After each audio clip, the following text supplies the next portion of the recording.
The dream of a fully standalone wrist gadget that can make phone calls, stay connected and even help you be sounds good, at least on paper. To own a smartwatch usually means having it be perma-paired to a phone in your pocket. It ends up being, largely, a phone accessory. That's starting to change.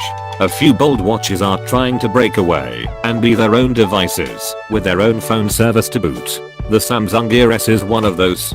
This is Samsung's 6th smartwatch in a little over a year, but it has one big difference. It gets its own cell service and data. It even has its own SIM card slot. It's a watch that's also a phone. The Samsung Gear S has a big, bright curved display, decent battery life, comes with its own bonus battery pack, and can stay connected away from a phone with its own 3G data or Wi-Fi. It's attractive, albeit rather large. It's a complete on-wrist phone.